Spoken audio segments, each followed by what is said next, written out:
Sorry. A design process starts months ahead of time. We get a picture from the designer about what the set wants to look like, and then I mechanically design it. Once I'm done with that, then I explode it, add measurements, and then our staff starts building it. Each show is cast individually, which means that we go to New York, we go to LA, sometimes we go to Chicago to find actors, but we also have a very strong local actor community.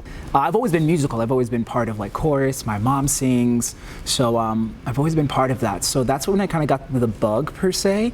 My mom showed me West Side Story when I was like 4, 5-ish.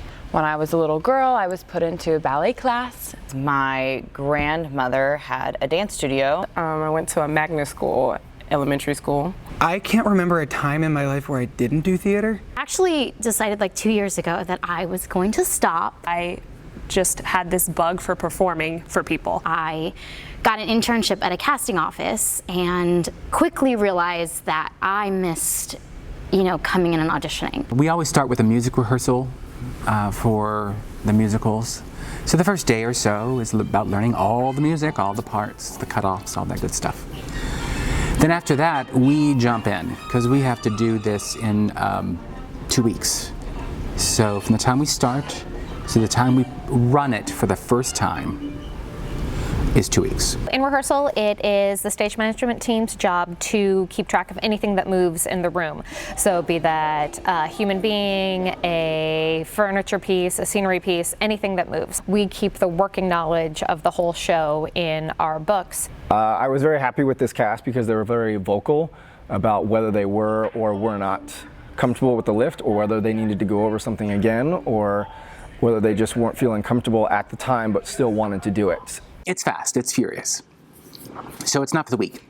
Well, I mean, it's a technical fact that for every actor that's on stage, it takes 8 technicians to make sure that they look good. As a props person, you have to have some electrical skills, painting skills, soft goods skills. So I'm responsible for getting the lights up and working. I'm one of 3 full-time staff in the costume shop. Day in and day out, it's me and my apprentice or my journeyman. A cutter draper. A lighting designer. A scenic charge. During the show, we have 2 follow spot operators typically, so they're up above the audience. Master carpenter. A wardrobe supervisor. Assistant technical director. Apprentice. 3 costume apprentices. Apprentice. Then we have a variety of overhire designers, stitchers, and wardrobe crew that help us throughout the season. So this show actually comes off of a truck and gets set up all the way, except for lighting and sound. It gets set up in a day. So in fact, an 8-hour period. The walls of the second level, those get rigged to the ceiling. So we have some aircraft cable that gets attached to our ceiling and then attached to the scenery.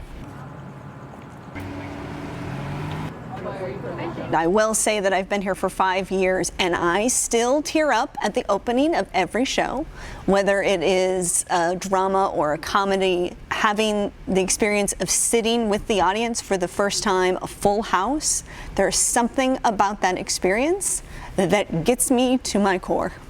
In theater, there's got to be a point. There's got to be impact. That's what we do.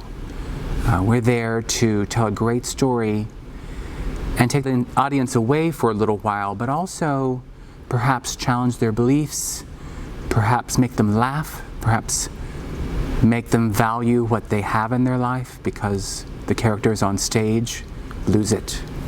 And that's what makes us human. Some people think Broadway is the end-all and be-all. That's their opinion. In my opinion, Phoenix Theater is, to me, the epitome of what professional theater is. There's a gem in this desert. There's this beautiful diamond in this desert that employs a lot of people, both locally and non-locally. And what is the end result of what we were trying to accomplish? Bring joy, instill emotion, empower, passion, inspire. That's what we're out there doing, and it takes a lot of hearts, guts, souls, spirits, minds working on this. But again, it all comes down to applause at the end. We know we did our job when the applause is there, and the sound and echo of that applause never goes away. That's what fuels us for the next time we do it.